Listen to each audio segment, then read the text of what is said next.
Hello and welcome to Chasing Leviathan. I'm your host, PJ Weary. I'm here today with Dr. Christopher Yeomans, professor of philosophy and literature and head of the Department of Philosophy at Purdue University. And we're here to talk about his book, The Politics of German Idealism. Dr. Yeomans, wonderful to have you on today. Yeah, thanks, PJ, for having me. Dr. Yeomans, just to start things off, why this book? Chris, please. And why this book? Not on purpose. I just had a simple question I wanted to answer, which was I just wanted to see whether Hegel was right about what he calls the estate structure in his philosophy of right. And the estate structure, the German term is Stand for estate. It's a name for a social grouping. It's different from class. The traditional German estates were what they called the Lehrwehr and Nährstände, the learned, the fighting, and the nutritive estates. And so that's the clergy and the nobility and the peasantry. But Hegel is using it as a sociology to structure a constitutional monarchy built for the 19th century, and there wasn't great secondary literature on it. And naive me of 10 years ago thought, oh, there's going to be a simple answer to this. I'll just go read some German historians, and I'll figure out what the truth of the matter is, and I'll bring that back to Hegel. And that was a rabbit hole that I fairly quickly fell down. And it took me a long time to orient myself, much longer than I think it should, but it was a heck of a journey. I did, Purdue used to have this great program called the Faculty Fellowship for Study in a Second Discipline. And they gave you this stay-at-home sabbatical to go to another discipline. And so I just went and took history department classes and talked to the modern European historians there for a year.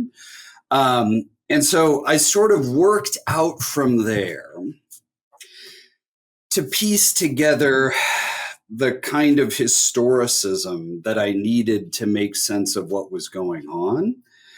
And maybe the key step is to realize the estates aren't just like a given social description. They're a category in which Germans were interpreting the social changes at the time. So there's essentially no right answer in a certain sense to what the estates are, but there's a fascinating conversation about how to understand the social structure of society and how that relates to political organization. And once I started to see that, and I started to get my bearings in the way that modern European historians talk about this split between the state and society in the 18th century, and that as that is happening, you're getting a split between two different kinds of society, a more traditional, largely agricultural and guild society that in German is called the Ständegesellschaft, and this modern civil society where you have production for the market and coffee houses and all that good Enlightenment stuff, right? The Bürgerliche Gesellschaft, the civil society.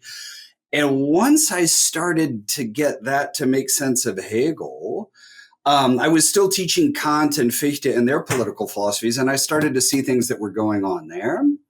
And that led me to this view about Kant on provisionality. So anyway, the long and the short of it is I had a super simple question that was not at all simple. It snowballed over the better part of a decade into this sort of journey to try and figure this stuff out and to try and put the history together with the philosophy and see if they could inform each other. Awesome. Great answer. It does feel a little tongue-in-cheek to say any question about Hegel is simple, but I appreciate it. I appreciate it. It's like, was Hegel right? You know, like you actually paused there. I was like, I don't think asking if Hegel was right is a simple question. But is this a laugh line or what's going on here? Right. I'm just trying to piece this together in my head. When you talk about the three estates in the German side of things, is there, and if I followed the categories you mentioned, they're slightly different, but is there some kind of correlation between that and like the three estates that made up the French Revolution? Yes, and there's a relation between the estates that Hegel finally comes to, and there's this question in Germany. Maybe the best way to talk about the relation between the French and German estates is to talk about the question, what is the third estate? right, which is so important for the French Revolution. And I take that, at least as the Germans understand that, to be the question, what is an estate that doesn't have traditional privileges and prerogatives, right? And how do we figure out how they fit into society? Because you actually have to develop a different model of society in order to do that. You have to develop this model of civil society to understand how you have these people who are on the one hand, you want to say they're stripped of social status. Because they don't have these privileges and prerogatives, right? On the other hand, they've been given this very odd new social status. They're an individual bearer of rights who can contract with other people and own pieces of property and so on. And that socially is its own kind of status. And so thinking through that, you had this old, like the clergy, the nobility, the peasantry, everybody's got, well, in local cases at any rate, everybody's got fairly clear rights and responsibilities.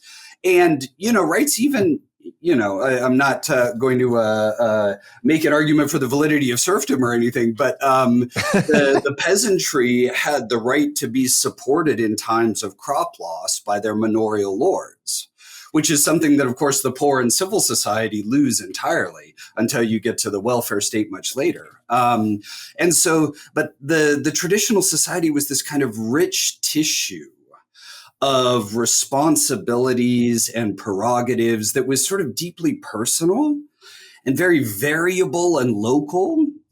And the state, as it starts to, particularly the German states under the pressure of Napoleon, so this is another connection with the French, under the pressure of fighting back the French, and then once they lose to the French, paying war reparations to the French, engage in this huge, and it starts earlier in the 18th century, this huge state building, right? And once you do that, you're really trying to do things to traditional society that'll improve economic development. And so you start to introduce more markets and you start to build civil society in that way. So there's an important sense in which the state is very active in changing this estate structure. And Hegel is trying to track that, in part sometimes under the influence of the French Revolution and what was going on there. I think, and so over the course of his career, he sees more and more clearly that the thing that's definitional of an estate is the kind of work that is being done. And so he starts to group together in the agricultural estate the nobility and the peasantry, because they're both essentially involved in agricultural production, which is seasonal, which has some relation to the market, but only really at the margins, in which planning for the next year is about the extent of long-term planning. And that's quite different from salaried civil servants such as myself and doctors and lawyers and priests and Lutheran pastors and so on. And it's very different from people who produce things for the market and who are exposed to much more uncertainty, but there's also much more upside, right, in terms of potential profits and growth and so on. And so he more and more starts to see, oh yeah, that's what's going on. And there's going to be class differences inside those. But there's going to be some common forms of work. So class differences inside those I just mentioned, right? We already talked about the nobility and the peasantry, but within the commercial estate, you're going to have entrepreneurs and owners and managers and workers, right? And you could talk about those as being different classes. And Hegel does use the term. He's familiar with the term. But the main thing is that these are sort of forms of life with their own distinctive set of possibilities and dangers, with their own distinctive sense of what counts as success. Sometimes Hegel flirts with the thought with their own distinctive kind of morality. And their own distinctive ways of holding people morally responsible. And that pushes the kind of social pluralism very, very deep, right? Not just into political forms, but into moral forms and forms of personal relationship. So if I'm tracking with you, we have the agricultural estate, the commercial estate, and the armed estate, which is like the military? So Hegel, the third main estate would be the public estate. Oh, excuse me, public estate. Yeah. Okay. Now, where exactly to put soldiers is an interesting question. And it's an interesting question, in particular, because Hegel had personal relations with the military in the sense that his illegitimate son was a member of the Dutch Foreign Legion and actually died in Indonesia at the Battle of Jakarta right around the same time that Hegel died. And when you read the discussions that he has of the soldiering estate in the philosophy of right, they're actually quite poignant. And he talks about this combination in the soldiering estate of, on the one hand, the greatest presence of mind, in the sense that under extraordinary danger, the soldiering estate is tasked with acting with valor and with clarity and communication and not panicking. And at the same time, a complete absence of mind, like the orders are the orders and you follow the orders, right? Maybe what's most interesting about the soldiering estate is Hegel's complete difference from other members of the Republican tradition, like Machiavelli and the English Republicans. They all thought of military service as being bound up with citizenship in an important way. And Hegel thinks the two things got nothing to do with each other. And in fact, soldiering is a very distinctive kind of life that is really not connected to either the economic life of civil society or the independent thinking that's supposed to be involved for a citizen of the state.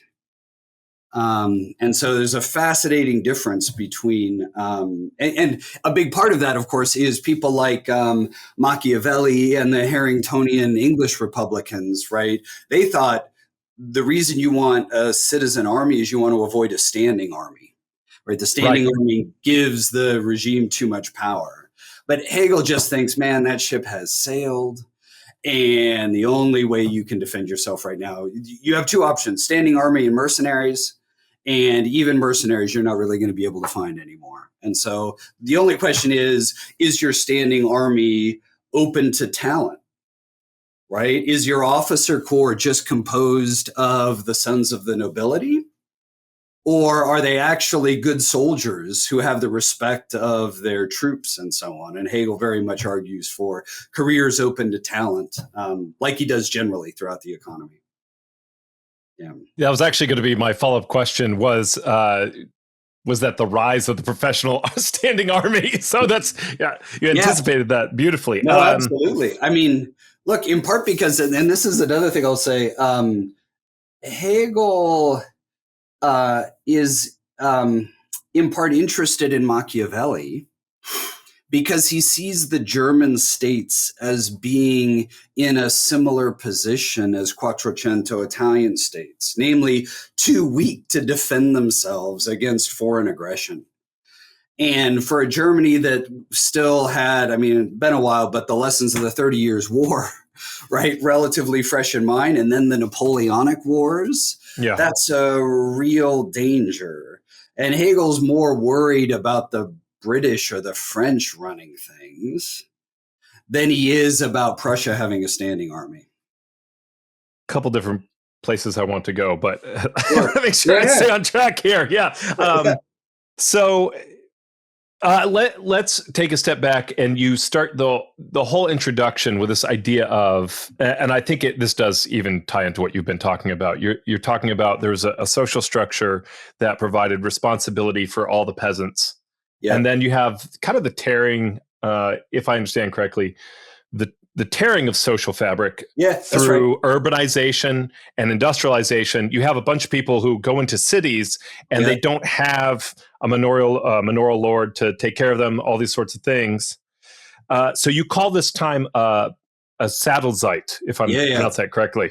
Yeah. Can you tell us what a Saddleite is and why that's important? It really seems to inform your method. You have this focus too on the local and the legal. I'd love to talk about that. But just to start with Saddleite. Yeah. Right. So the phrase is due to Reinhard Koselleck, the great mid-century German historian. And the metaphor is one of what in German you call a Bergsaddle, and in German you would call a saddleback. So it's kind of like you've got a mountain range with two peaks and the sort of like semi-valley in between them is, I guess, what you call in English a saddleback. Don't ask me about geographical terms. But anyway, that's the metaphor of the Saddleite. That's a different guest. Yeah. Right. And the two peaks are early and late modernity, right? And so Koselleck's point is essentially that this is a period in history that is historical in a double sense. It's historical in the obvious sense that it's one time among many. But it's historical in a deeper sense that it understood itself as a period of transition. It understood itself as a period of change. And so the question was not, and this makes Hegel's republicanism different also, which we could talk about too, but the question is not, how are we going to preserve what we have right now? The question is, what are things going to look like in 5 or 10 years? Right. And so that kind of understanding, I think, suffuses all of the concepts of German idealist political philosophy. And if you think that, then they take on a very different character, I think. And so that's a big part of why it's important to me. And then the more specific version of that is this tearing of the social fabric in these 3 directions, essentially, into this traditionalist Ständegesellschaft, corporate society direction, into this very modern accelerationist bourgeois, if you like that term, right? Civil society on the other side, and this state, right? Trying to hold everything together, trying to make the next reparation payment to the French, trying to see if you could stand up some more state courts and improve the training of judges and so on. And I'll just add one additional thing. A lot of it does have to do with urbanization. But there's also a lot of social mobility from one side of the country, one part of the countryside to the other. So you get this whole problem of rural poverty also in Germany that really even accelerates after Hegel's death. And that becomes one of the big flashpoints for the 1848 revolutions in Germany, is this sort of big social. But anyway, so I see this Saddleite period as really essential. Sorry, go ahead, PJ. Didn't mean to cut you off. No, you're fine. And I just want to, so when you talk about mobility inside Germany, are you talking about Prussia, or are you talking about they were moving across into the other small states? It was easier in lots of respects to move like within Prussia, but people were moving across state boundaries as well. I mean, the extent of border control is very small, right? Yeah. And of course, like Prussia was considered to have very advanced information on their population because they more or less had an idea how many people lived in the country. Right. Like most other German states probably would have been off by 20%, 25% if they had guessed how many people were living in their states. Right. And so that, that has all sorts of ramifications and right, exactly. Travel across borders, within borders. There's not extraordinary central control over what's going on. Well, and that's kind of the whole Saddleite thing, is that we're watching this move from Prussia and the states into, eventually like Bismarck with moving it all into one state, right? That's right. Is that would that be the other peak when we talk about late modernity?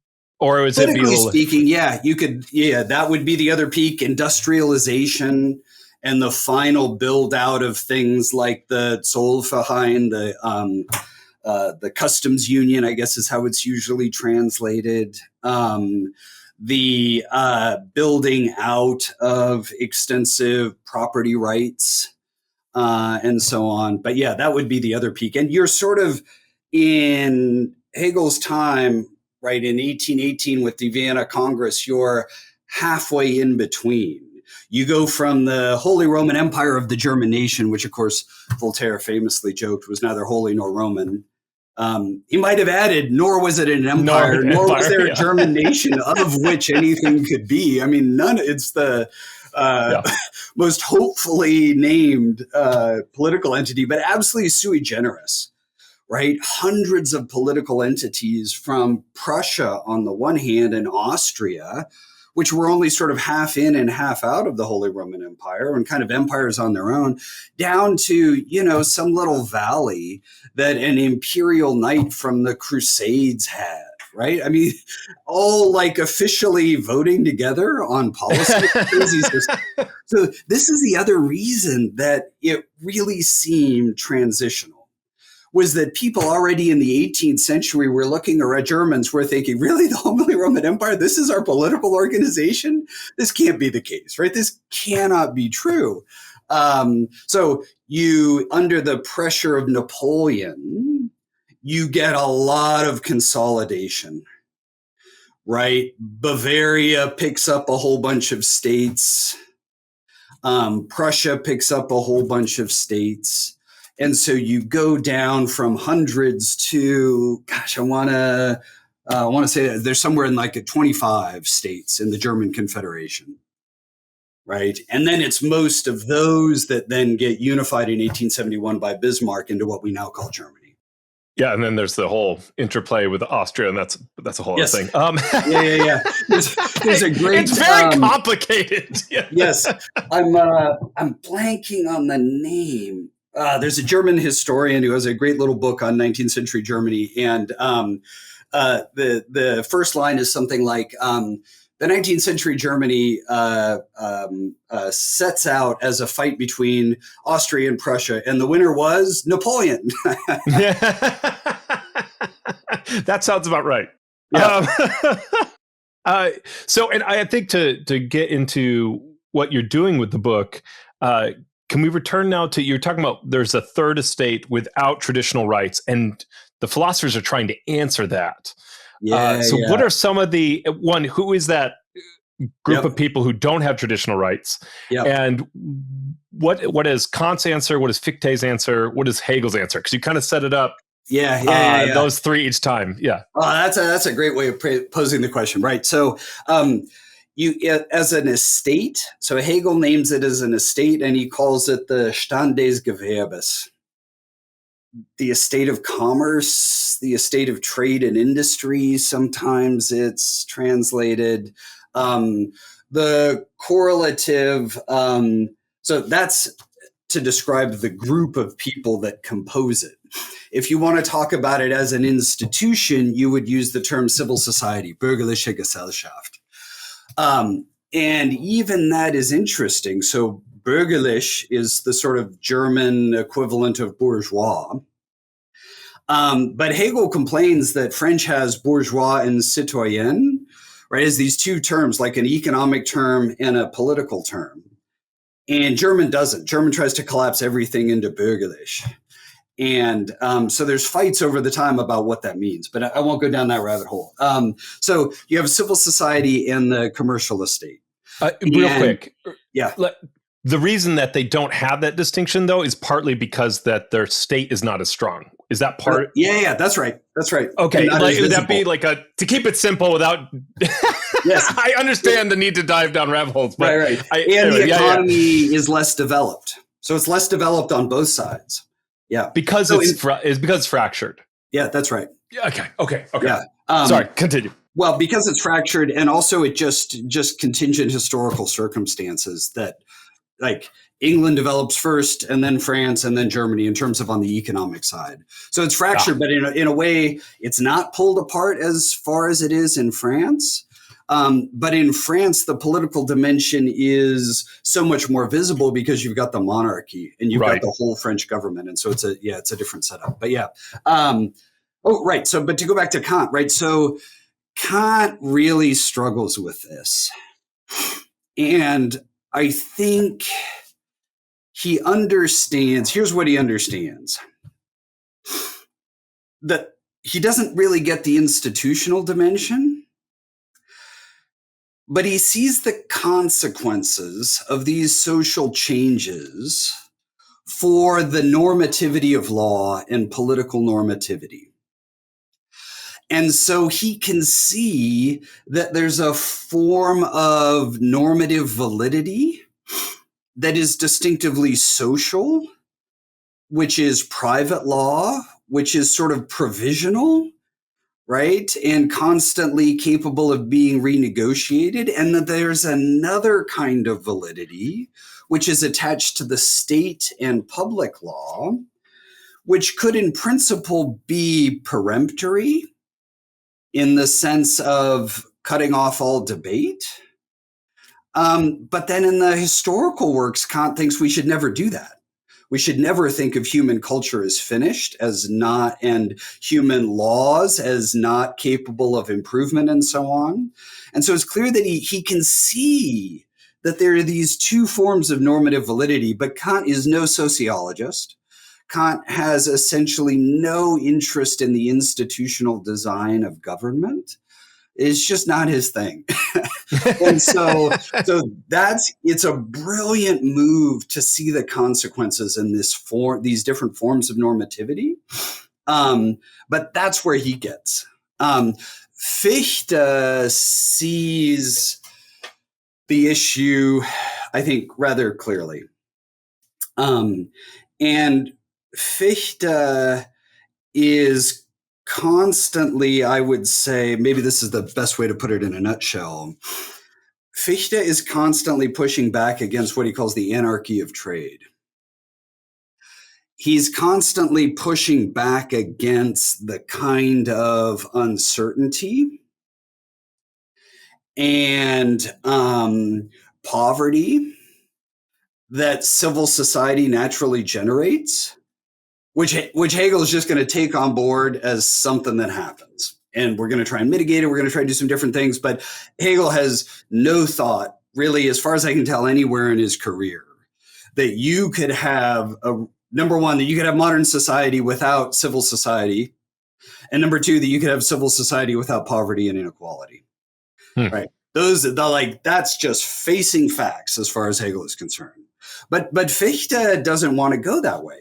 Fichte is very concerned about workers, right? For Fichte, the fundamental property right is not your right to own something and sell it.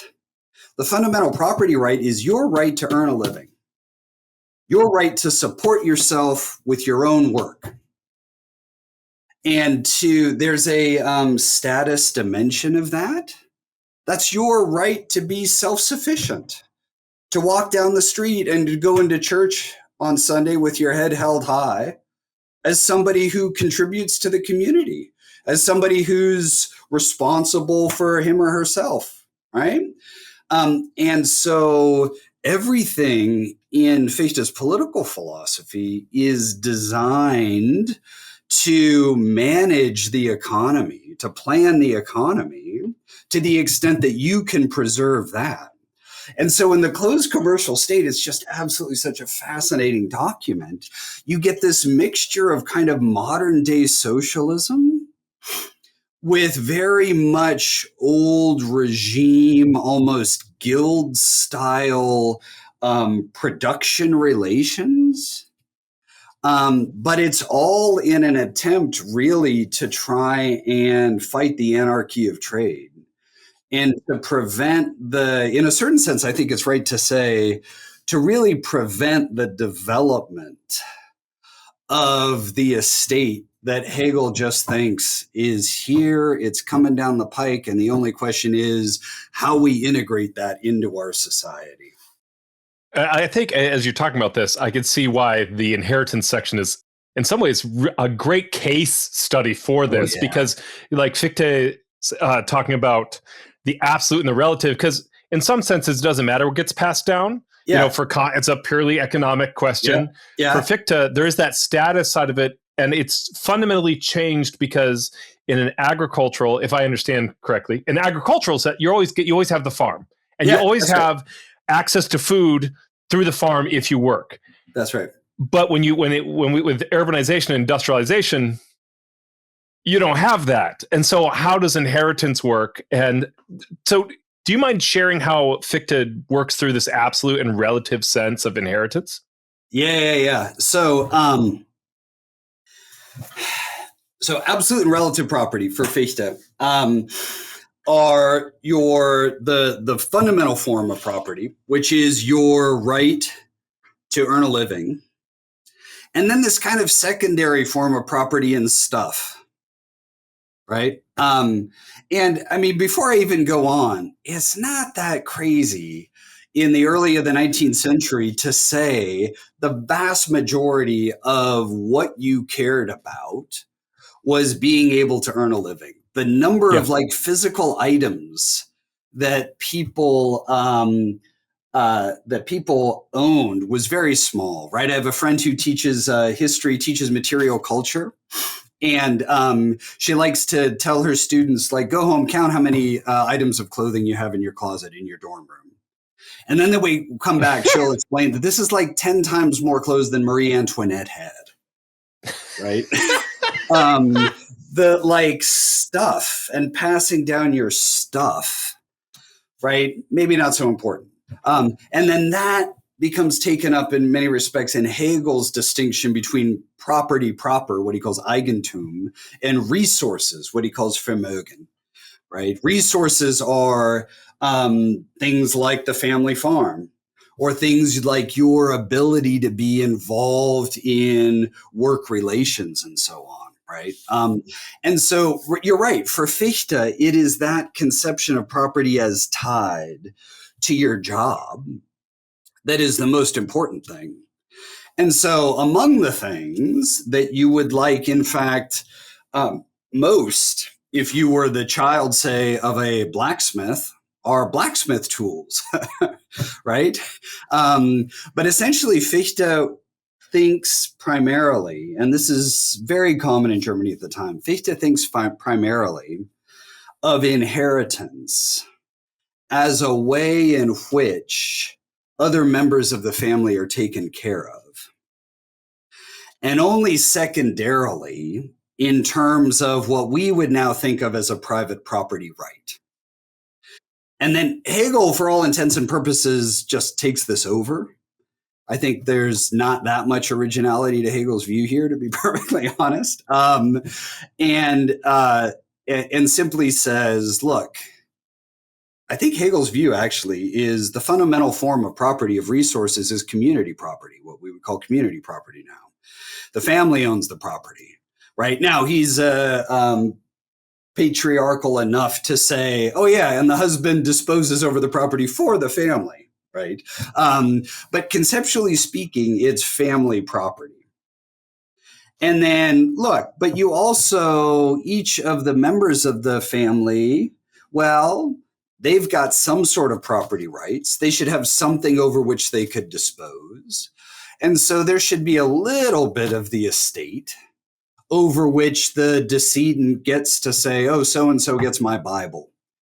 And I don't know, so-and-so gets my boots or something like that, right? But it's very much grounded. It's a key case. The inheritance case is a key case for thinking about what property rights look like and how they're integrated into a concern to keep the social fabric from tearing too much, right?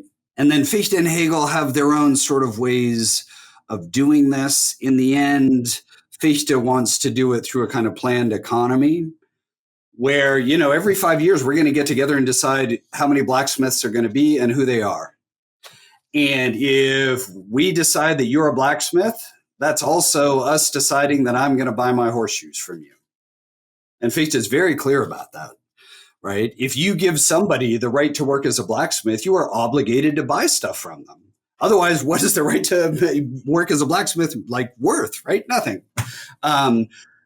Hegel, again, just thinks, not really going to be able to make that work for civil society. But he thinks you can make it work for agricultural society with what was called majorat. And in the book, I more or less run majorat together with primogeniture. But I'm convinced by a recent book by Elias Buchitman that that's a little bit of a mistake. So, but basically, majorat basically says the farm passes in its entirety to the nearest oldest male relative. But that could be an uncle. Whereas primogeniture says it passes to the firstborn son. Right. We're really down in the weeds. No, this is great. No. It's go ahead. Sorry. Here's the important thing for Hegel. The whole farm passes as a piece because that's something that can provide subsistence for a family. And if you start parceling it out, what actually happens is people sell their little parcel to the local large landowner. And you just build up these giant industrial farms, and then everybody has to go to work for them. And what you really want as much as possible are family farms. Right. And you can do that for the agricultural part of the population, Hegel thinks, which is still 80% of the population in the 1820s, right? It's a lot of people. It's not nothing. But for civil society, I mean, this goes along with the discussion of Hegel on poverty and so on. Hegel really does not see an easy answer. Yeah. Sorry, no, you were about to say something. No, that's great. No, I was going to say, forgive me if we head too far down the rabbit hole. I was really, I love that you got into the weeds. I have started to read as background for my own studies, some German history, and went too far down the rabbit hole. So I appreciate that. I'm not the only one who does that. But are you familiar with the book, The Faithful Executioner? Oh, I don't think so. So not it's from not Hitler's willing executioners. That was the one. No. Right. So this is executioner. No, I don't know it. It's a 16th century executioner for Nuremberg.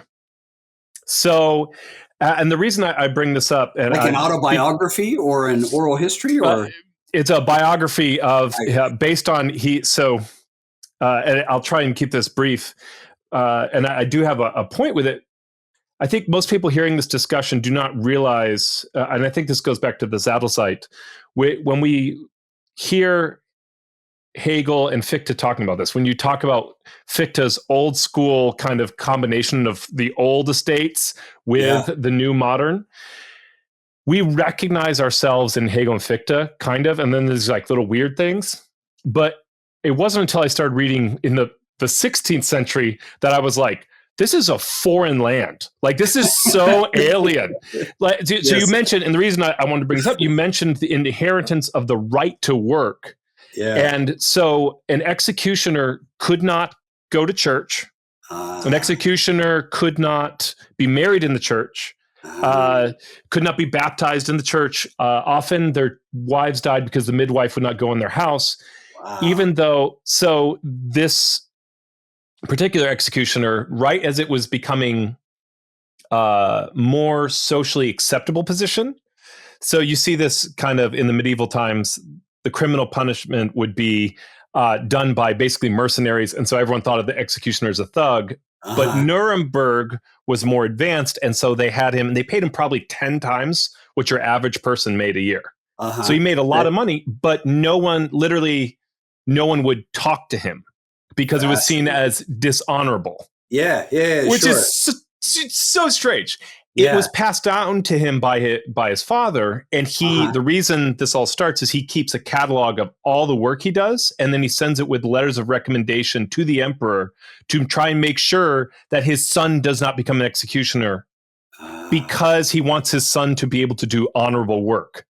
And so anyways, I know that was kind of like a long tangent, but I think for me, that's important context. I'm listening to you, because when you talk about the inheritance, like you inheriting the right to work, to honorable work, it's like, what is that even like today? The right to work is like most people are like, no, I want the right to live. You know what I mean? It's like right. I should be taken care of. Like the idea that you could actually be excluded from certain types of work because your father.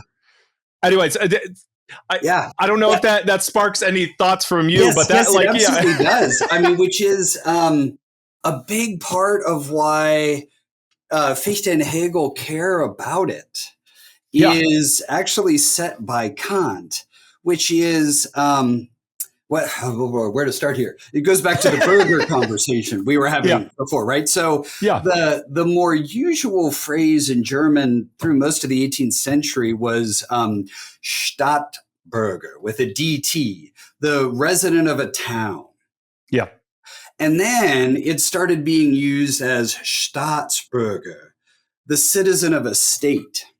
Mm. And you have these letters from the Prussian bureaucracy, the reforming bureaucracy, addressing members of the nobility using this term Staatsbürger, and them writing back, I don't know what the hell this word means. Why are you calling me this? I live in Stavenau. Can we talk about Stavenau? What is this state that I'm supposed to be a citizen? What does that mean? Right? And really rejecting it polemically. But the reason I mention is the very character or persona of what Kant would call an active citizen. Somebody with enough strength of character through self-assertion, with enough self-sufficiency through economic work, to be counted as the kind of citizen in the Republic who gets some input on what things are going on. This is actually a very practical problem. And in fact, I'm sure it wasn't the last podcast you recorded, but the last one I think you published, which I was just looking at, Jennifer Hairt, is talking about Bildung in exactly these terms, right? The key is to like educate people up to citizenship, right? And so this is a huge issue, the right to work, the right to have honorable work, and what kind of work exactly ought to be required to satisfy the requirements of active citizenship are really important. So, I mean, Kant will make the following sort of distinctions, right? The blacksmith, we'll go back to the blacksmith, always my favorite example. I don't know why. Oh, it's a great example, I couldn't make a horseshoe if my life depended on it. It's not but a blacksmith can be an active citizen. Why? Blacksmith has got his own shop. Right? You want horseshoes? You say, hey, I'll pay you for this amount for the horseshoes. And that's an ordinary commercial transaction.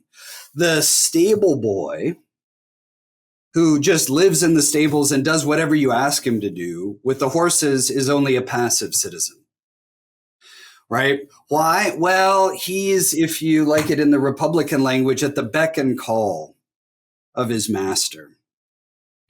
He doesn't show up in society with the kind of independence that is required in order to be that kind of citizen. And this is not idiosyncratic to Kant. This is very common throughout the 18th and 19th century, particularly in the Republican literature. As a partial plug and digression, if you want to see how this starts to change in the 19th century, Alex Gurevich has great stuff on 19th century labor republicanism, where labor Republicans start to say, you know what, wage labor is enough. Like, you go to work, you get paid a wage, and you can quit your job if you wanted to. That's enough independence to count as a kind of active citizen who ought to be involved in the activity of the Republic and so on. But anyway, it's in that context, in what are sometimes called political theories of property.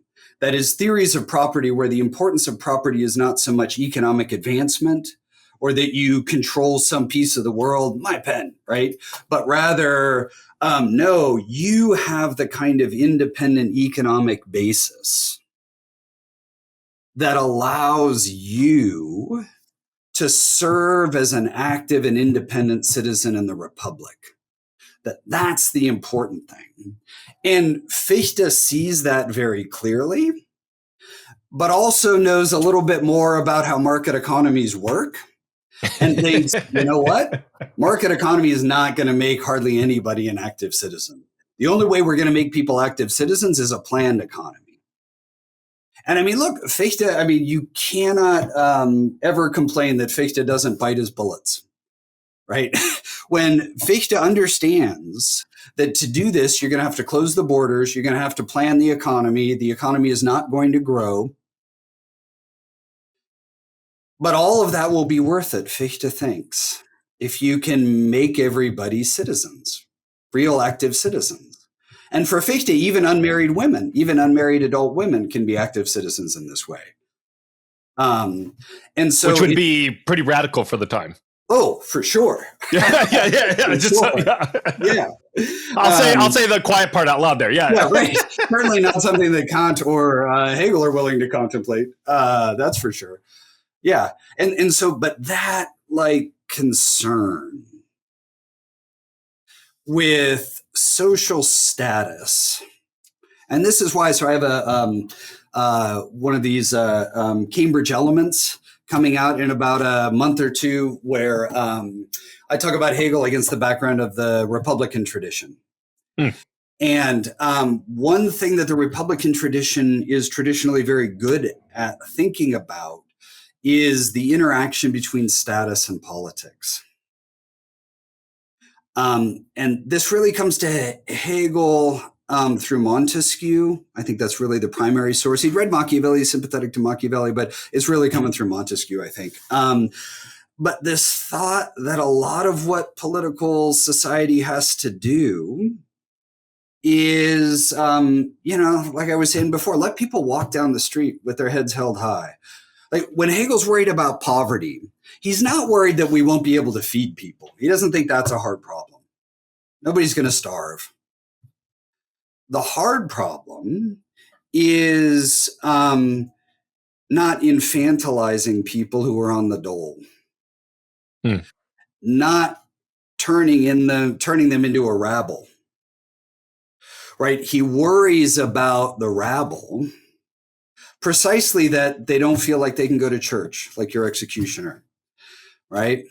They don't feel like they're welcome in the social spaces, right? And remember, most Germans are living in very small towns. Everybody knows everybody else, right? That's what he's worried about. And that interaction between status, which is this very traditional form of society, which has not left us, still with us, right? But between that and rights and the kinds of policies and bureaucracy of the state, that's what I find so fascinating to see swirling around in Hegel's political philosophy in particular, and in Fichte's to a slightly less degree, but the whole problem is set by Kant. It really is.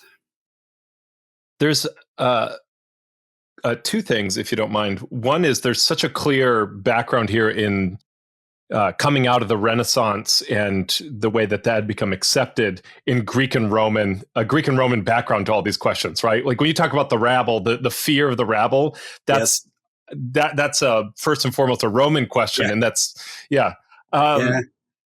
And then the other one is, even as we're talking about this, and especially in Central Florida, I'm in Lake County, so I'm not even like in Orlando, which is like people are like, why do you guys talk about this stuff? The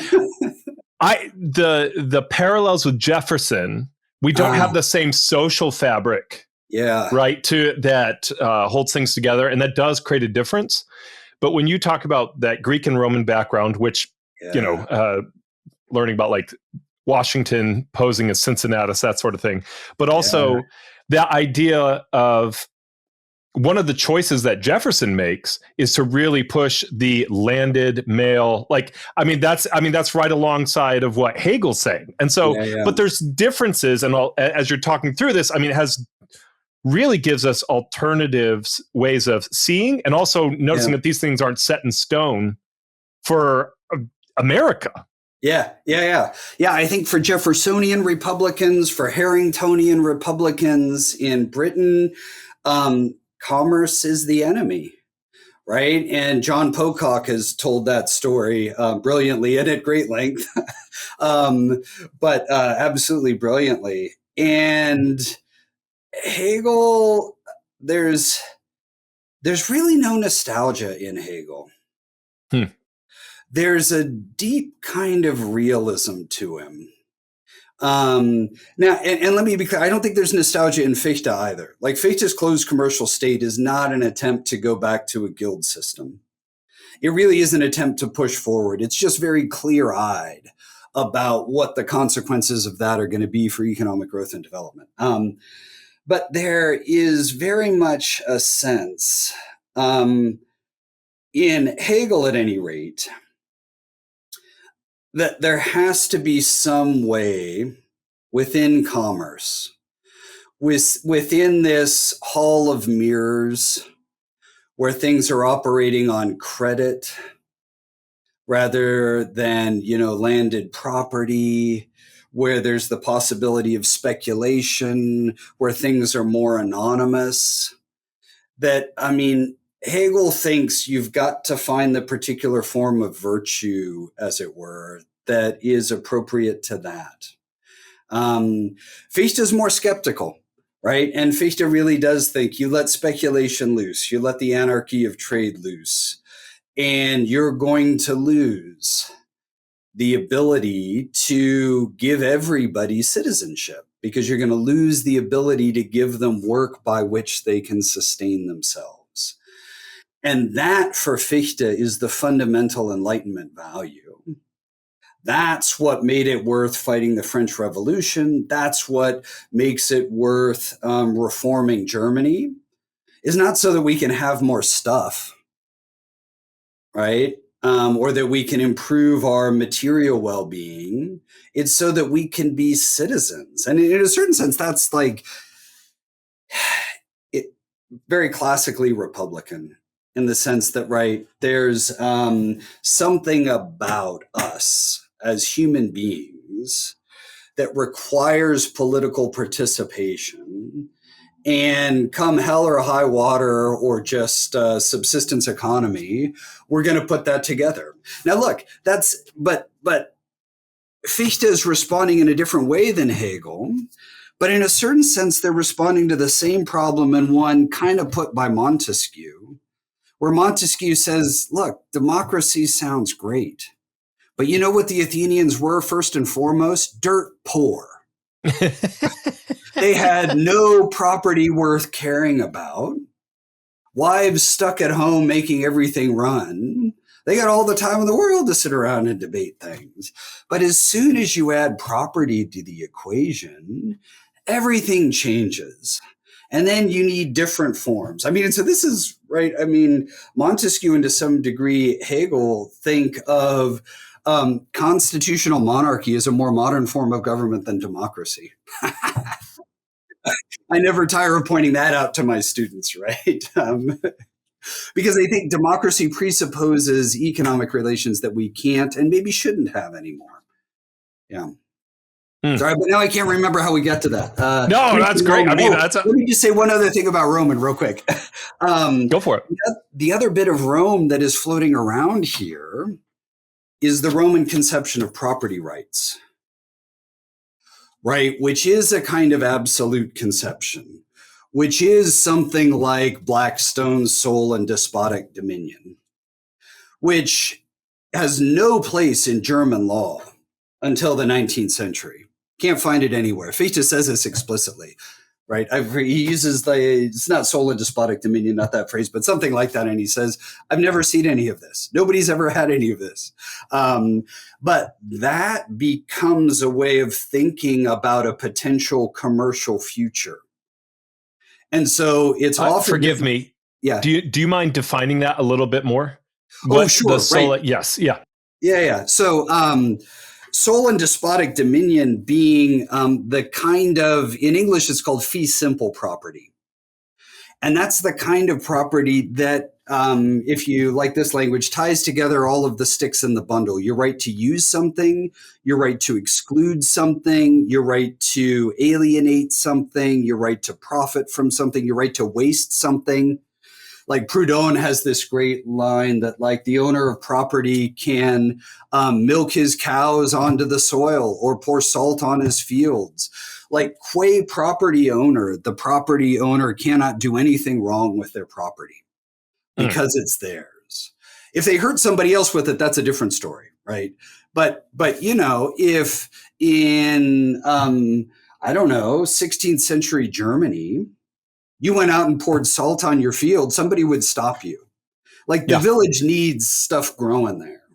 Yeah. Right. And that might be your farm, but there would be a whole tissue of rights and responsibilities that would be involved in it. Some would include labor on the part of the manorial lord, helping the manorial lord bring in his harvests. It would include the right to subsistence from the manorial lord in times of crop loss and so on. Like everybody had something to do. Like the wife had a certain number of pounds of butter that you had to put. Anyway, this whole tissue of rights and responsibilities, and really well into the 18th century, this is also bound up with marriage. And you could only get married if you had a farm, and you could only take over a farm if you were married. And so you had this whole package of things that came very closely together.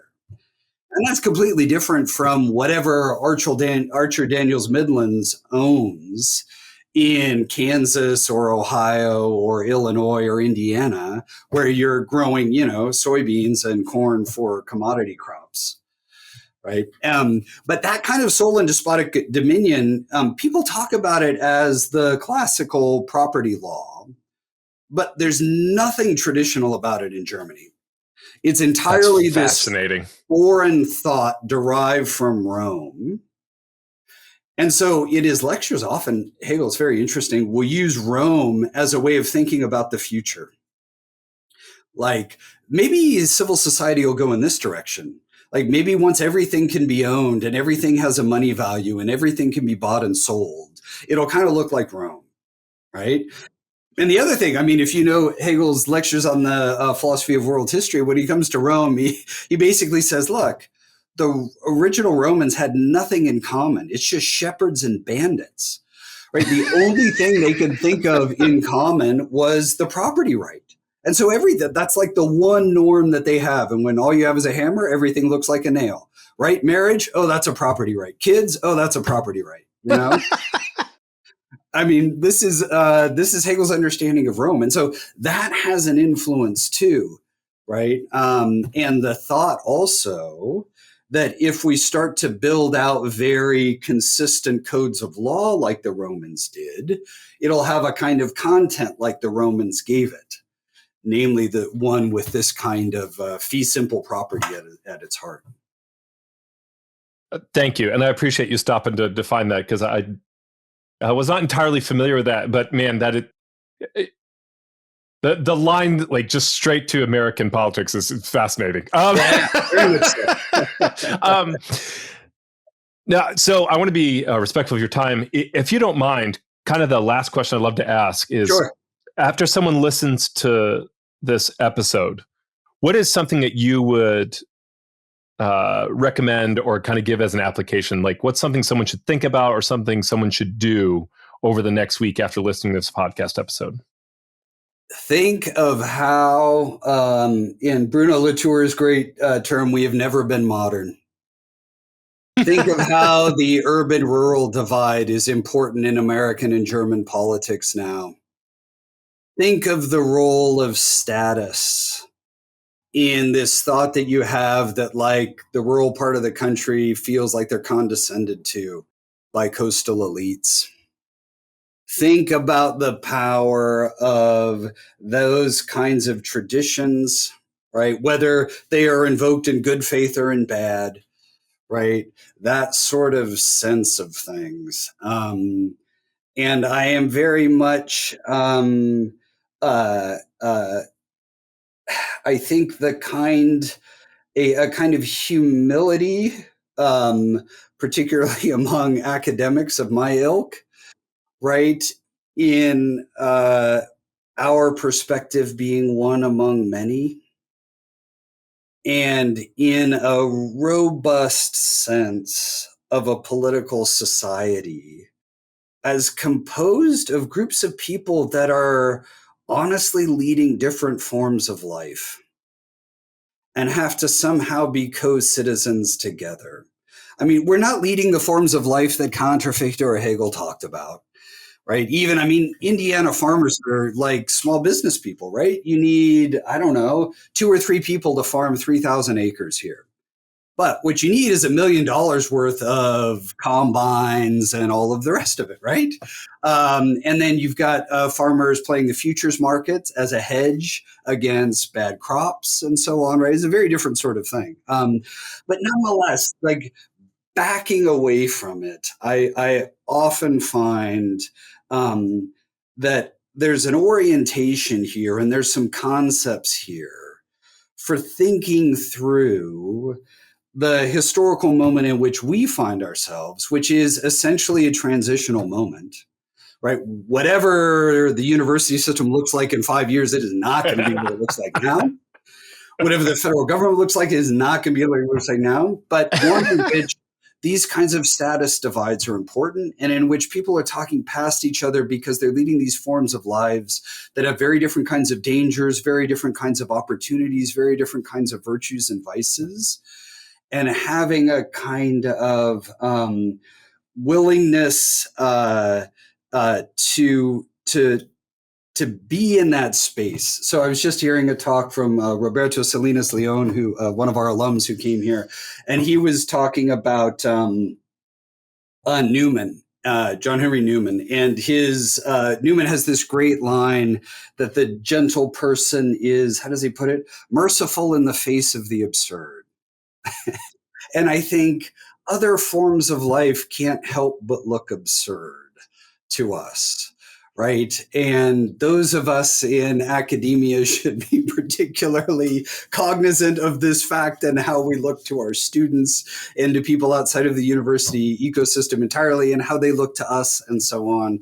But that willingness to recognize really like ground level differences in the way human freedom can manifest itself. I mean, this is another thing that Jennifer Hert and you were talking about, the Herder, right? That I was thinking about, this sense that Hegel very much gets from Herder, that there's just all of these different ways in which freedom manifests itself, in which the value of human life manifests itself. And what I try and argue in the book, at least with respect to Hegel, is there's these inevitable trade-offs, right? Hegel is clear-eyed about the advantages of the agricultural estate as its disadvantages, right? I mean, he'll say about he thinks, the people in the agricultural estate, they're superstitious, but they can actually be happy and satisfied. Whereas in the commercial estate, there's a kind of insatiability, right? A kind of lack of rootedness in time and place that just fundamentally afflicts that form of life. So anyway, we lead different forms of life, but the pluralism of those forms of life, the way that they coalesce into social groups that make different kinds of political claims, like that all seems to me more relevant than ever. And it's okay. And it's actually a good thing. It's fantastic. Yes. What a beautiful way to end. Chris, Dr. Yeomans, absolute joy having you on today. Thank you. Thanks for having me, PJ. And like I said, you're doing the Lord's work here, getting philosophy out and putting it in a different form. I love it.